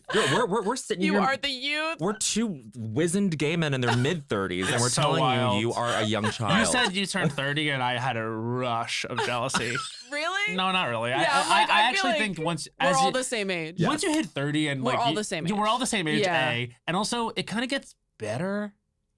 You couldn't pay me to be in my 20s again. No, fuck no. No, fuck no. But No. I think you really provoked thought within me when you talk about turning 30 and have it all, where it's like, is the life, not to get too existential, but like, is this the life that like we envisioned for Yes. ourselves? You know what I mean? Yeah. I love the metaphor of like being on a freeway and like you're in one lane that's backed up and then you switch to the other and then you Uh-huh. got to switch back to the other. Like that's what it feels like. Yeah. And I feel like maybe I've been in the same lane too long career-wise, right? Where I'm like, You feel that way? well, I'm like, I don't have Breaking any news: Bowen relationships. quits SNL. Yeah, this is where I announce Gets it. one email from Baz Luhrmann and quits And SNL. we can blame your special too. Yes, exactly. The Yeah. stuff that you said made him quit. Do you feel that way though? Like you've been in 1000%. comedy for too long? Is that what it Not is? comedy. I've just been Okay. like, it's just been like, and I'm so lucky. Yeah, I am just kind of like, this is constantly what the theme is in therapy of like, yeah. like I don't know how to like operate outside of this system. You know what I mean? Yeah. Do you feel like that, Matt? Honestly, I'm lucky in that I have a lot of different aspects to like Talents. what make up. Yeah. I'm really lucky that I just have so many talents. Like I You're like, I can sing really well. It's just there's a lot of tools in my tool belt, whereas you guys have like a wrench and that's it. Thank you, because I was trying to say it and now you just but are. you can't say it, but I should say it. Yeah, I'll say it for you. Yeah, I don't ever get bored because Yeah. I feel like I don't have a steady job. Like Right. actually, majority of things I've done have only gone one season, and I try not to take anything personally because I'm such Yeah. a small part of everything. But in that regard, I always feel like I'm always learning. Yeah. You know what I mean? Like, and I feel like I wouldn't have traded anything in my career so far, even though there have been times where I felt like when I compare myself to you, which just happens when you're in like a very close relationship with someone and you grow at the same time. Yeah. I feel like, you know, what would it be like to have a job all the time that constantly demanded so much of my energy? And I think it will be twofold. One, I think it makes you into like a machine. I think like I have seen like you've always been sharp and great, but like just the way that you prepare now, the way that you're on top of things, your confidence as a performer, I think that For the like listeners, Matt is talking to Bowen. yeah. Not me. They can't see eyeline. I just want to make sure they know. But it's the same with you too, though, because when I hear you do 130 shows in a year Right. and go out and doing that, like you become like a machine. And I feel like my experience in the industry and with my art is different because I have like a lot going on. And I think it's honestly two experiences that I think make us very compatible, honestly, as comedy partners, because we look at things really differently but have a really similar sensibility. That's just thinking about us together. But as an individual, like I never beat myself up about like not getting this or not having booked that or whatever, because again, maybe that's 30s too. Yeah. You know what I mean? It's like, what's the point? Yeah. I mean, I'll say I really relate to what you were saying about feeling like you were in the same lane for a long time too, because that's part of why I took the job at Aftermath. It's honestly one of the main reasons I took the job is that I was doing my dream job, which was touring theaters, doing stand up. And I was starting to feel like, oh, am I going to get stunted if I'm just going out in front of audiences that paid to see me, want to see me, like me already. Yes. And I'm touring with the same two people who are like my tour manager and one of my best friends. Like, how am I going to keep growing as a person if I'm just doing whatever I want all day and then going out to applause at night and then I come home and I recover for 2 days and then I go back out there? Like, I loved being on the road and I didn't like being home. And I'm like, that's not healthy. Right. So I took this job because I thought I need to have a job. What you're saying of going, what would I be like with a job? What would I be like with that structure? What would I be like with somebody saying, you have to go do this? Like, you have to go to this dinner. You have to go to this luncheon. And it has been very strange and at times annoying. Yeah. But every time I get annoyed by those asks that aren't really asks, they're demands from a network, I go, oh, but this is exactly what I wanted. Yeah. I wanted to be a part of a team and a larger machine and know what it feels like to have some things outside of my control, because otherwise, how am I supposed to keep developing and maturing as a human being without just going on stage every year and still talking like I'm 23? Right. You know? I think that all that's important is that you feel challenged and good about what you do. You know what I mean? It's like, and the second it starts to feel like that's not true anymore, I feel like I would just get nervous because it would mean that I was becoming less sharp and good at what I was doing. So it's less like anyone could, like, you could find something that you love doing and just do it. But like that, it will end, and then where will you be? Yes. You know what I mean? Like, so I don't know. It's like great to participate in as many things as possible, I think. Totally. Yeah. Would you act? Because I feel would like act, you're yeah. a very good actor in your stand. That was where I thought you were going when I first saw you. I'll be honest. Oh, I was really? like, I can see her leading a sitcom. That's so nice. Well, I never wanted to do a sitcom. I don't really like. I don't like, from what I hear from friends of mine, I don't like a TV schedule. Like it just seems kind of like a nightmare. I like the idea of a movie because there's a beginning and end. Yeah. You know, it's not just like year round you're doing these crazy days. Right. But again, I like stand up so much and I like doing this show so much now that if I was going to act in something, it would have to be something I was really excited about or something I wrote, which is, as you know, what we've been doing for years. Like me and my writing partner, Taylor Tetro, have like written scripts and sold them. And that's been so great because even if things don't get made, which nothing ever does, Right. but when things at least get sold, you get the validation, and working with her is so rewarding. And I Yeah. feel like I learn a lot. So, you know. And also a lot of times like those things that percolate from way back do come back when like you have moments like this and like now you've really hit a stride. It's like, you know, you never know. Like it's so that's promising. And look, when I was auditioning for JFL, I don't know if you had this experience, but every time I auditioned for it, whoever was hosting was somebody who had already done it. Yeah. And they were like, don't expect a deal. Like, it's not like that anymore. They're like, it's over. And when I got New Faces, I did get a sitcom deal. Yeah. And like, you know, developed that and sold it, and it didn't get made, obviously, which thank God it didn't, because it allowed me to go on the road and then eventually do the special that was Quarter Life Crisis. Yeah. So yeah, it's one of those things where I feel honestly terrible for actors. I think it seems terrible to audition constantly. Just acting would drive me nuts. Would like if that were destroy my me. only thing, I my hat goes off to people that put themselves out there again and again and again. And those are so frequent. Oh my gosh, yeah. I'm like, nerves of steel to do that. Totally. But I wonder, did they ask you to host the Golden Globes? No. They didn't ask you? No, I'm not. No. See, You'd be I think would you do it? I don't know. I think they made a huge mistake in not asking you to do I'm it. not famous enough for that. Yeah, but I'm not well. You have to be well known. I mean, Joe Coy sells Huge arenas. star. I know that's true. And you felt that room going, like, it's crazy that this business does not respect stand-up the way it respects movies and TV. Of like, course. I felt the shift getting this show, the sort of congrats and attention I got. And I'm like, where was this when I was I was getting like, the Netflix we make more money on the road, Yeah, right? right, Do you yeah. guys know that? Yeah. Like, it was, so I don't know. I don't think that I would be the right person to do that if nobody in that room knew who I was, because they'd be like, what? Well, I feel like you just get around that though by then introing up top and being like, hey, you might not know who I am. I host a fucking late night show on this network. But like when you came out with Steven and did a bit, I was like, For the Emmys? For the Emmys, I was like, oh, there's the host for the Golden Globes. I was like, then, because I just felt like, because then I was like putting on, because Daddy Viacom, we sort of speak the same language. I was like, this would have been an amazing way to launch this show too, but also whatever. I don't know I anything. feel like Colbert bringing you up on stage at Late Show was that was such a great. I felt this like power, this energy, whatever. But like it was so cool the times that he would bring you on to like talk about the show. It felt like a great torch passing, anointment, whatever. I hate those concepts. No, it is. And but he's like, amazing. Yeah. I mean, he was another reason I wanted to do it, because everybody loves working with and for him. Yeah. And I mean, him and Conan have this in common, and I've talked about it before, is like, it just seems as if they're always on. They're always hilarious. They're always so warm and friendly in a way that just does not come naturally to me. And I'm so impressed by.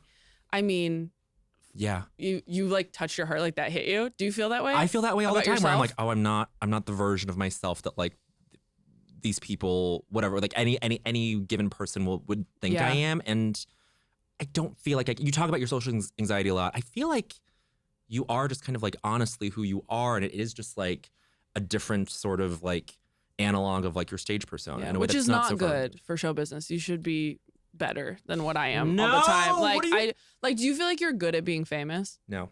You don't. Yeah. No. Matt seems like Matt's good at it. Matt's good at it. Yeah. You seem uncomfortable I a little am. bit Yeah, in the yeah, way yeah. that makes me adore you so much. And I relate to more, like, I respect that Matt's really good at it, but I love can't that Matt's good relate at it. to it. I can't relate to it at all. I think I'm just a true extrovert.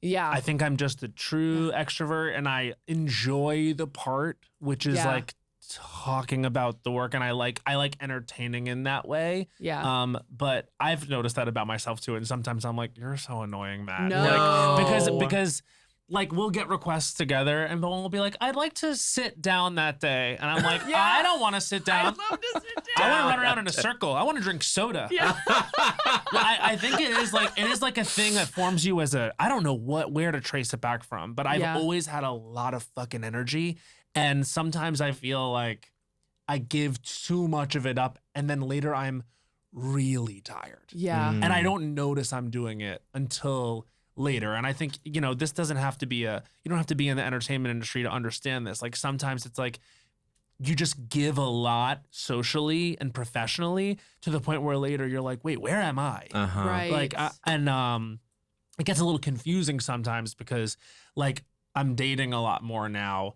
And sometimes it feels like, where does the performance of the me end and where am I actually dropping in and listening? Like, I felt bad, but a few weeks ago I was out with somebody and I realized like I hadn't been listening to what they were saying. Yeah. Because I think I was thinking about what I had said and how it had gone over. Yeah. And I was hitting like, your angles. and I was like hitting my angles. Yeah. Because I Like, where's the light coming from the bar? Yeah. You know when you have to get good at knowing that dating isn't like a competition or a game that you can win? Yeah. It's like I feel like I learned that and then I forgot it. And so Yeah. I was just like, wait, let's reset. Like, let's talk to a person. You're not performing here today. Yeah. But when you do it all the time, it can get a little confusing. And you bringing up your therapy, this is what my therapy is about, is like actually just dropping in and taking a breath and not having to be plugged in and excited all the time. Like not everything has to be a consume thing or like a give thing. It's like you can just sit. Like meditating is not something I understand. Yeah. But do you do that? I can't because I'm anxious. Right. Not because I'm like, I'm not like, I want a soda. Like I'm just scared. Yeah. So we I hear gotta you. drown out the noise. But that's how my anxiety manifests though, is I do too much. Oh, that Totally makes different. sense. Yeah. Was it on Seth that you were talking about how you got invited to, was it a party at Taylor Swift's? And you're like, it was a Sunday and I needed to sleep. Yep. And I was like, That's my guy. That is my guy. That's exactly how I feel. Like, especially starting the show, they were like, do you want to present at the Grammys? And I was like, no. Yeah. And they're like, well, you have to. And then I got strep, so I couldn't. But Oh my I mean, God, you all got these, strep. I literally did get strep. Amazing. I truly did. What a blessing. But like, there is so much anxiety and panic that will happen for me in preparing for things like this, no Yes. matter how big the opportunity, that it will ruin the opportunity. Yeah. And it's the preparation for the specials, the like the road for you then? That's easier. Really? The road is prepping It's for prep. the specials. Right. Yeah. So like the process is but like these these I know. big event, I'm like, I don't know how to I don't know how to do this and I'm not comfortable. And it also it sort of like is so disenchanting. I'm like, it'll I ruin the Emmys know. for me if I have to stand in that line Right. and take a picture of That the is the carpet. part I really That don't line like. sucks. The Yeah. social part of it with other people that are there really intimidates me. What I think I like is the going and the doing of the thing. Yeah. Like I like going and like doing a bit, or I like Yes. going and like when I'm on Seth or like any of these late night things, like whatever, I love going and doing the show. Yes. But sometimes it's like, I remember last time I was on Seth Meyers, I had to do like a social media bit with Jennifer Hudson. Oh my God. And I had to go into her dressing room and be like, hi, I'm Matt. You mean a lot to me. I've been a fan of yours for a long time. While her team sort of sat there and we're like, and like, she's so chill that I started to feel myself going up. And I was like, relax. That part drives me nuts. Yes. But the doing of the thing Yeah. is fine. But standing there and like when I found out that's what a red carpet is, a lot of standing and waiting Disenchanting. Yes. to see if anyone wants to talk to you on the line and maybe they don't. Yes. Like it's like, Right. oof. Yeah. But then are we saying that like Colbert and Conan are like this not dying rare breed of like comedian and performer that like that's just who they are? I think so. I mean, that's the impression I've gotten. They're the two that I've spent the most time with. I mean, I've done Seth and he came in and was so lovely He's the beforehand. best, Like yeah. He he really seems is. so great. Like he was so great on your show. So I think some people are just like you, Matt, just wired for it. Yeah. And it's like hard to accept that you can get good at it, but it's still not going to become like I'm never going to have it in my DNA like Right. that. Right. So The way you had like stand up in your DNA. Yeah, that's where I feel like myself on stage. Even if I'm Yeah. nervous for a show or a taping or whatever, like that's who I feel like I am inside. But on carpets or whatever, I'm like, does anyone need a drink? Like, should I be working this event? Like, I just can't. I Did don't you know. ever think about doing an Elvira-esque character on the red carpets? Sort of just going as another you, Mistress of the Night. Mistress of the Night. Maybe Yeah, you could do that. That'd be such a hard turn for me. I think you would look great in wigs. Thank you so Don't you much. think she's got a good face for wigs. wigs? This is It's a an huge amazing compliment that I'm Huge giving compliment. Thank you so much. Not everyone has a face for wigs. You do. No, I don't. I don't. You are the. You know who has a face for wigs is Sarah Sherman. She transforms. Yeah, like based on you. the wig. She's on SNL. You all have faces You for wigs. all Or have else you faces for wouldn't be wigs. cast. We don't. You do. Oh, no. We're not having this discussion.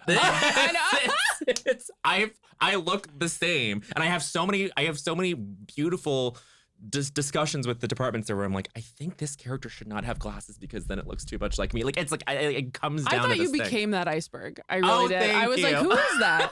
He was an iceberg. Who is that? Iceberg. Oh Wait, my god! You know that's what's Bowen very under there? powerful? Bowen in a mustache. Oh yeah. Bowen in a thick mustache is very powerful, and you see him begin to think about topping. Yeah. you see the neurons. You see the neurons fire. My follicles don't grow. I have a question about such a hard turn. Go. Birth order, this new eldest daughter syndrome thing is kind of like getting a lot of. yes. Wait, what? Are you picking up? Eldest. Are you? Yes. Yes, I'm eldest daughter, and it's all true. What's this? Okay, so I think the Times did this whole piece about eldest daughter syndrome. Is it syndrome or is it Becca? I think it's syndrome. Syndrome. Yes. Eldest daughter syndrome and the Times did too. And the Times did. Yeah. I read it. It's just Are me. you It's just me and my eldest? sister. I have eldest daughter energy, but my brother and I Work. are only a year and a half apart. So I'm an eldest daughter, and this is the only daughter. Yes. It's the only okay, daughter, yeah. got it. Okay, Got it. so got it, what got is it. this? What do they say about these girls? Like you're absorbing a lot of this because I'm sure a lot of this being Yes. directed at you. A lot of guilt, a lot of like taking on responsibility, like a Mhm. lot of feeling like you have to parent your younger siblings and they're like, fuck off. Like, which is so fair. I saw a TikTok of a younger sister who was like, something happened where when I was a teenager, when I was younger, I really like worshipped my older sister. And now it like kind of shifted where like she wants to be my friend and I'm kind of like, okay, which is what I felt with my youngest sister. So The shift? The shift, yeah, where for a while I was like, why is she not calling me back? And like, she's always like, yeah, when I was a kid, I wanted to be you. And I'm like, where's that? Like, where'd that go? And then I think she got really smart and was like, oh, you're trash. What does she do? Yeah, she's in grad school right now. Great. She's very smart. Yeah, There you yeah. So I'm like, ugh, well, how can I compete with that? I'm a rat comedian who's No. being applauded for reading.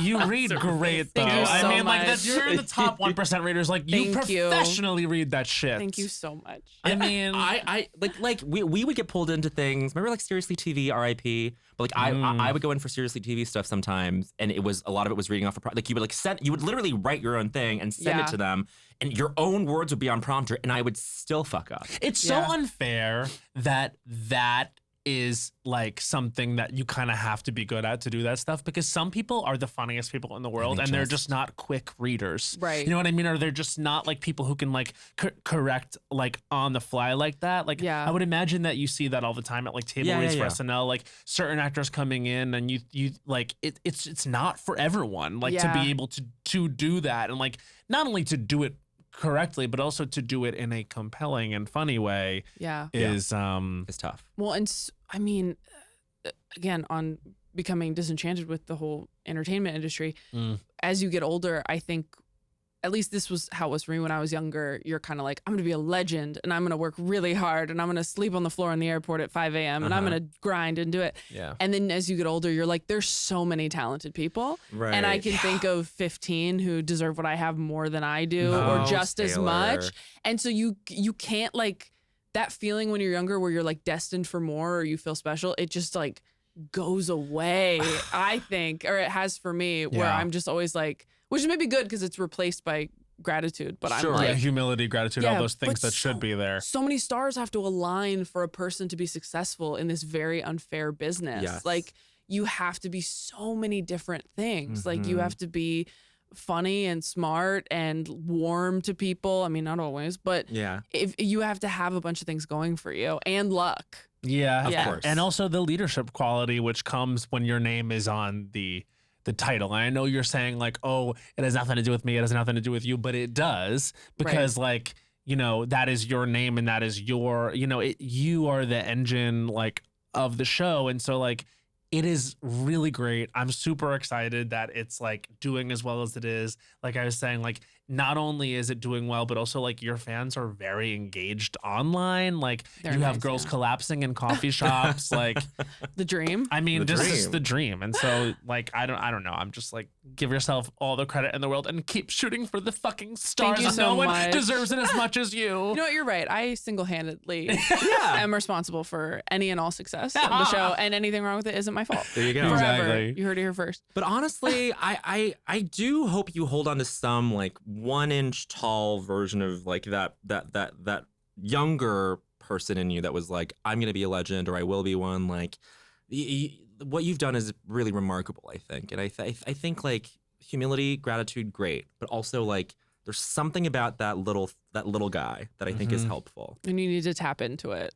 You know, Just, when you're feeling like an imposter. Totally. I was watching the specials OGly, as Matt said, but I also I rewatched them this weekend, and I was just like, God, she's really fucking good. That's so you really nice. are. She's so You're a good, and pro. like I think you are in this space where you are like a comedian's comedian, and then you also play to like everybody, and that's like such a unicorn these days. I think That's You know really what nice. I I mean, mean, you never really know if you're a comedian's comedian because you're like, Totally. doesn't everyone hate everything? Like, you just kind of have to go like, I bet everyone hates me and it's fine. Like, you don't really ever know. I You never know. know. Well, you know what's funny? Like, I feel like I went from like we talk about the laughing and then the acknowledging and then back to the laughing. Yeah. I think that means I like sort of tried to divest from like my peers' opinion of me because I know that if it were to be negative, that would really hurt me.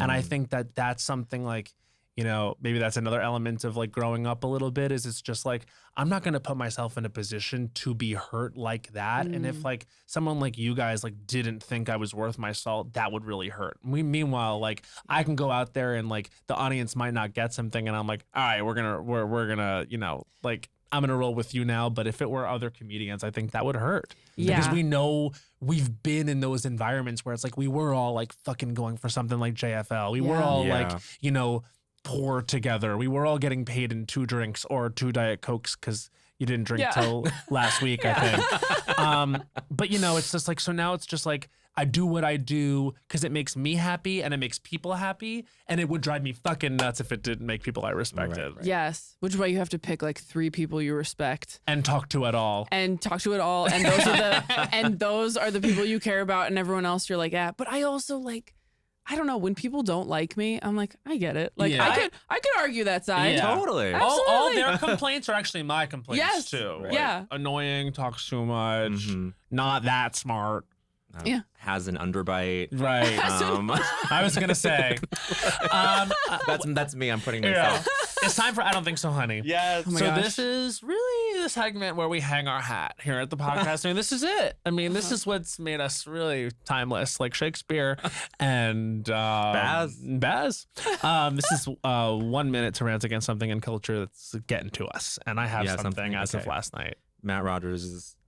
This is your I Don't Think So, Honey. Your time starts now. I don't think so, honey. The Olive Garden. Okay, Oh, there is such a no. thing as being too good to be true, and there are 3 things: soup, salad, and breadsticks. Okay, let me disclaimer this: this is not an I don't think so, honey, to you as an institution. It's an I don't think so, honey, really to me and my self-control. Unlimited truly does mean unlimited. And when you have 1 bite of that bread, that salty fucking bread, and you dip it in that zuppa toscano, which is my soup of choice.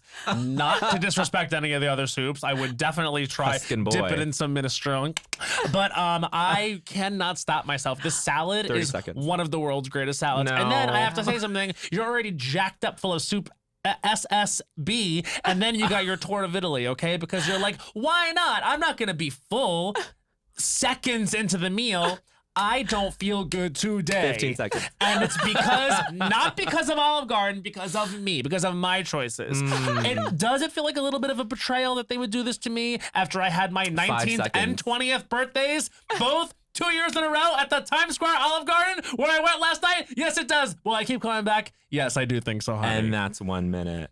Wow. I'm so chock full of food right now at this moment. Like, I'm bursting. I'm gonna start sweating the bread. What moved you to go last night? I was on a date last night. And y'all went to Olive Garden? That's I so went on a sweet. Times so Square? we That's had done this fun stupid thing where we're like, we're gonna go to Dave and Buster's and then go to That's the Times Square Olive sweet. Garden. Love. Like I said, I'm out there dating. We're having fun, Mhm. and I felt like this would be a way to not have it center around like alcohol, Yeah, which that's is I great. think So you centered it around breadsticks. I said Yeah. something else that's slowing me down today. Carbs. Yeah, also a hangover yeah. of a sort. They don't tell you about that. No, they I don't. literally woke up today and I was like, whoa, I guess I drank too much. I had Yeah. 1 beer and 5,000 breadsticks. Yeah, they should cut you That's off. what happened. There they should be have. there should be a breadstick bartender. There really should. Yeah. There should be someone be like, hey, man, like, Yeah. are you okay? Because you do get kind of drunk. I mean, Oh, like, yeah. you're like, on that bread? Yeah. On that On bread. that bread. Let's get it. I don't, you know what's funny? Like, I had so much bread and like a whole bowl of salad. And usually it's like, what's so great about soup, salad, breadsticks unlimited is the soup. Yeah. Because I'm a Yeah. soup queen. Like, I love soup. I think it's so amazing. Yeah. I think it's one of the great inventions. Well, Bowen likes more stew. I am a stew. I love more Stew. soup. He can tell you about it. Wow. Okay. He loves stew. Great. Yeah. Stew is just soup with something to say. You know? That's roller culture. yeah, That's roller yeah. culture. Yeah. What number is that again? 25. Soup is just stew. Stew is soup with something to say.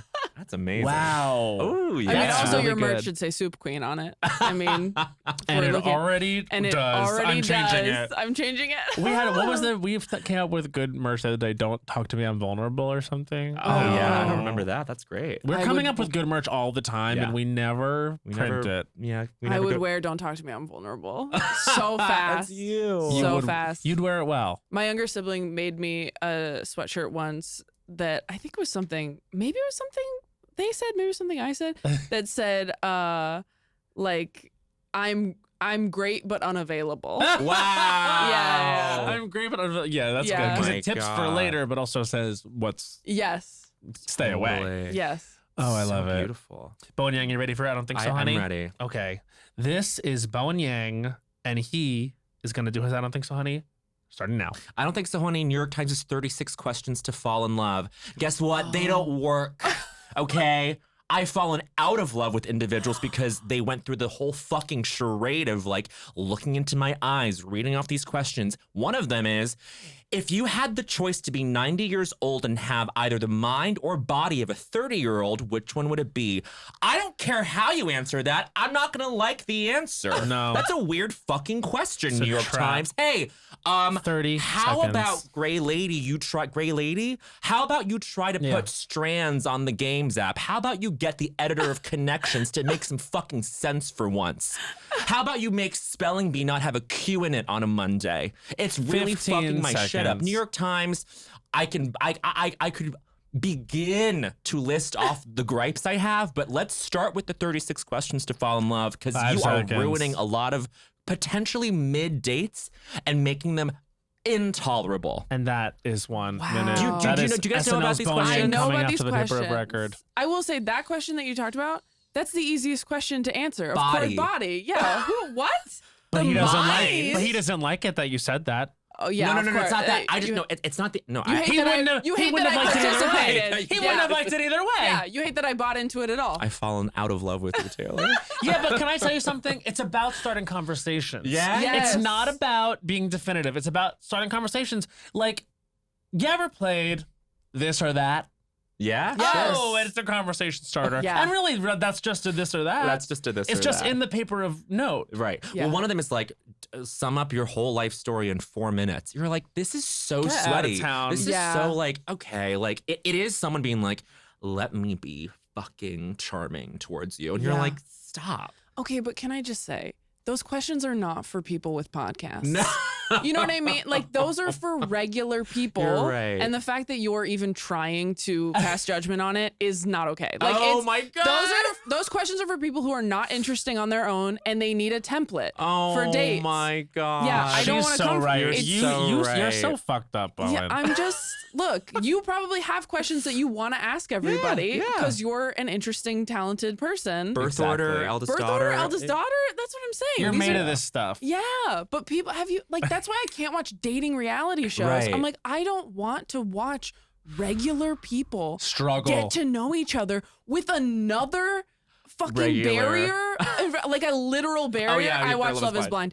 A literal barrier making it even harder for you to connect. It is painful to watch. The Bachelor is the toughest for me.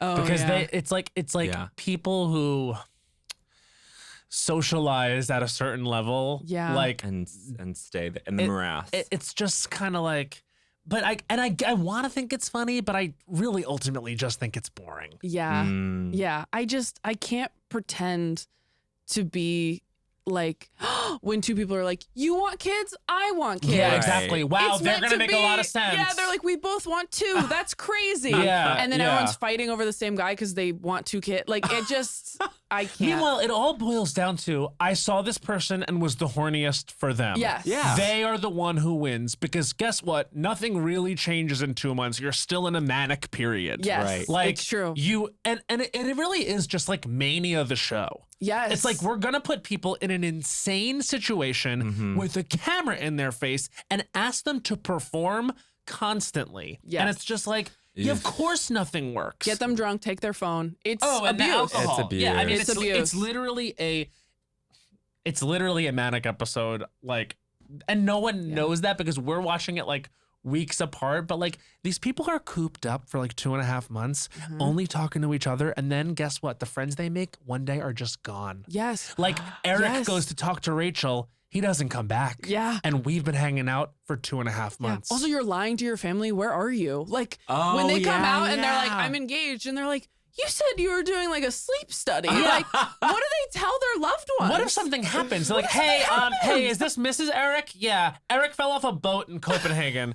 Can you come ID the body? Oh, dead, by the way. Yeah, you don't really survive that kind of thing, no matter where it is.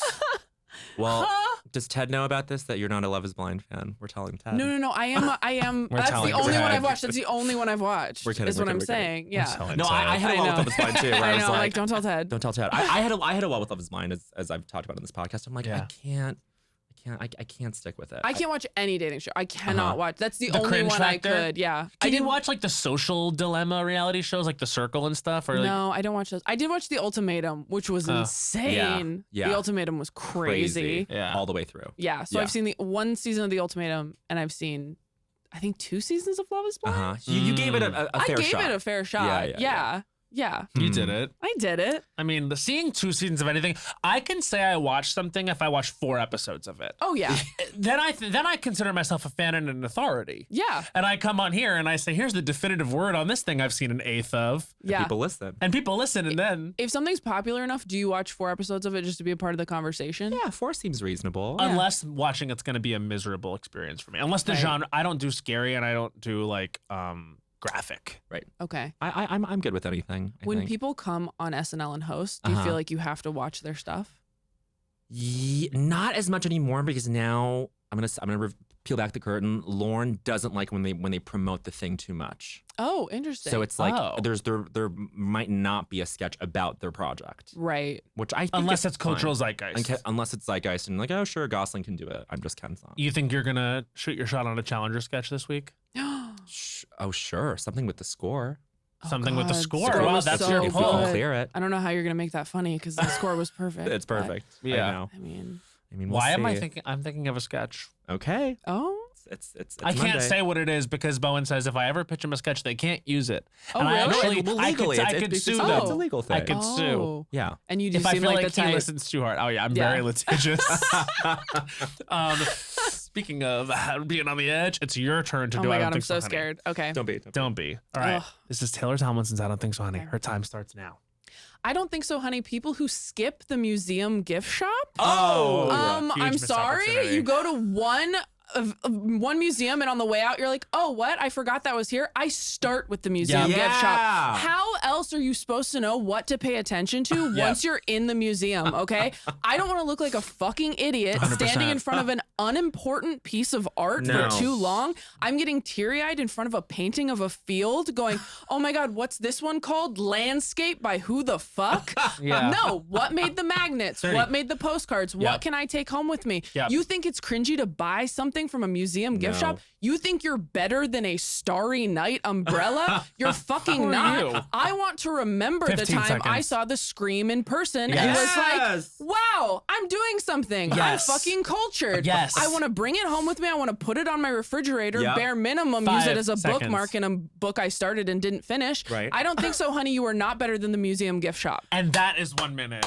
Also, if you don't go to the museum gift shop and get something, how are you going to have too many shirts? Yes. How are you going to have too many shirts if you didn't buy one at the museum? Yes. And it's important to have too many. Yes, the only other way you could have too many shirts is if you start doing stand-up and you get one from every club you've ever performed in. That's the only other way, and that takes years But of if you're not a performing. stand-up, then what are you gonna put on your coffee tables? Go to the museum Exactly. gift Yes. shop to buy the book. Grow the fuck up. I have, where was it that we went in Berlin? We We went to that museum in Berlin, remember? We didn't go to a museum. Oh, we went to a Berlin museum. I forgot what it's called, but in Amsterdam we went to the Rijksmuseum, which Oh, which I yes. love. And Went that- there, is yeah. that where I Love bought that my one. yellow shirt that I've never worn? That's where you bought a yellow shirt that you've 100%. never worn. And I wouldn't have it taking up space if I hadn't gone to the gift shop. And that's important culture. Yes. I need to see what is the jigsaw puzzle, Yeah. Yes. and then I'm gonna be like, I know to go to that yes. upstairs. You'll miss the room if it's too big. Yes. The best museum I've ever been to is in Oslo in Norway, and I can't pronounce it, Yes. and it's so good, and there's so many different types of things in there, and you could absolutely miss something if you're not careful. I went Totally. 2 days in a row because I missed stuff. It's so smart to start with the shop because then you've kind of outsmarted the layout and the Yeah. floor plan. You know what I mean? Like the traffic pattern. You're like, let me start where they don't want me to go first. Yeah, I was talking to my sibling about this last night, and they go, it's like reading the study questions before you read the chapter. Yes. So you know what to pay attention to. Yeah. You know what always gets me? This is sort of my museum is a theme park. Yes. I Yes. get a coffee mug from every Yeah. ride I like. Yeah, if I had a good time. If I had an amazing time, which I often do, especially Yes. we went on the Jurassic Park ride a long time ago. So Yeah. good. One of my favorite mugs I have, and I wouldn't have it if I hadn't bought it. Yes. That's Okay. exactly right. It's actually roller coaster number 8. I wouldn't have it if I hadn't bought it. This is an important part of culture. It's Yeah. so important. Capitalism, consumer, like this is what this is all about. I love that you two love theme parks because that's another thing that people act like they're too good for. No, please. shut It's up. Like, Give me a fuck break. off. Theme parks are so fun. They were built for your imagination. Exactly. Get your steps in. Every day, I watch YouTube videos about the construction of Epic Universe, which is the new theme park that is going to double the size of the Universal Studios. Orlando Resort and Oh my truly God. start the theme park war in Orlando. Or will it finish it? Stay tuned. It's a totally separate theme park. It is a totally separate theme park. I am going to send you some links. Please do. Enormous. Because let me tell you something. They are Not playing. Not playing. Do you like the movie How to Train Your Dragon? Stop. Talk about a score. I mean, Oh, You- yeah. You spoke of Harry Potter earlier. Yes. You're in luck. You're They're in luck. doing a Harry Potter Yes, they are. And it might be What? called Battle at the Ministry of Magic. And the villain might be Dolores Umbridge herself, reprised by Imelda Staunton. Okay? There is new Oh my technology God. they have not yet revealed that will make the attraction unforgettable. Then there's Dark Universe, which is going to have all The cla- monsters. Universal Classic monsters. Oh my God. Dracula. And finally, Super Nintendo World. Wow. You're going to ride Mario Kart. Oh, You're yeah, going to there's ride a Nintendo World at Hollywood. Have you Mhm. been yet? Not to Nintendo World. You got to But- take the whole team. Take the You whole got to team. do it. You got to take the whole team. You, Joe. I would love to see Joe. Joe has taken her niece, nephews, one of her relatives to that park and has a lot of things to say. Does Joe like theme parks? By the Joe way, this loves is my theme new parks. tattoo. Oh my God, I'm so I got excited. a roller coaster tattoo. Roller coaster. This is a metaphor for friendship. So it's healing, but that's Oh. two people on the ride together, and they're That's going over the hill and their Zero hands are gravity. up. Isn't that cute? That's Makes me so happy. cute. It's got the circle on. You can tell that's fresh. It's fresh. It's It's fresh. fresh. Yeah, she's got her second skin on, but What's this joke that you have? It's like recycling in a theme park. You're part of the problem. Oh yeah, you're part of the problem. Throw your hands up. Throw your hands up. Being like offended at a comedy show or Yeah, something? yeah. something Trying like to be that. a good person at a Can't comedy remember. show. You're trying to be a you're good bad. person at a It's comedy like show. trying to yeah. recycle at a theme park. Yeah. You're here. You're part of the problem. Yeah. Just throw your hands up. So good. Throw your hands up. Title of app. Title of that, throw your hands up. And we throw our hands up for Taylor Tomlinson. We throw our hands up and clap them in the air. Wow. This was so fun. great. Thank you so much for having me. God, We are so Honored. happy you came. Honored We love Yeah. you to be so on. much. Like I said, one of the first things I saw you when we met for the show was like, this is such it's not a surprise to me at all to see you continue to be so great and do so That's so well. nice. So Star. watch After Midnight. And we end every episode with a song. After midnight, I'm really gonna Oh, Chapel. Sorry. Do you know Chapel Rowan has a song Yes. called After Of course, Midnight? you've been told. Yes, Yeah. of course. I think we used her song in our trailers for the show. Perfect. I think, which is so perfect. She's Yeah, so fucking good. so amazing. You should play it right before the show, but I know you have I asked our amazing Percy, our Yeah. incredible warm Yes. up Oh my guy. God. I was gonna say he's Isn't great. Percy amazing? Percy. She's got a great People warm up. come to the show For Percy. including doesn't- me. Yeah, he doesn't Including just me. he dances. He dances I love- well, like knows the Beyonce single ladies dance. Like Yeah, he has been does it all. And then he's like, Matt, come on and do it. And I would never do that. You were but pretty he good. got me to do it. And Yeah. I didn't know it, but he got me to commit, which is the power of Percy. which is the power of Percy. I asked him to put Hot to Go on the list to have you. And when people know the dance, it's really fun. Yeah. But you do have to wait a while for the dance to kick in. Sure. So I think I need to tell him the timestamp on it. Of Because course. sometimes people because he has audience members come up and dance on commercial breaks. And some of them know how to go the dance. Yes. Chapel some is of them- taking off, man. Oh my God. Totally. She's so She's fucking so good. good. Chapel, come on the show, girl. Percy, come on. She'd love the show, I feel like. I feel like she knows of the show because she won Album of the Year last year before her album even came sent out in a at the video. Culture Awards. Amazing. And she sent in a video thanking us. And watch this space, Chapel. You may be racking up some noms at this year's Culture Awards. Ooh. Anyway, that's Bye. all. Bye. This is You guys are so good. Oh my God.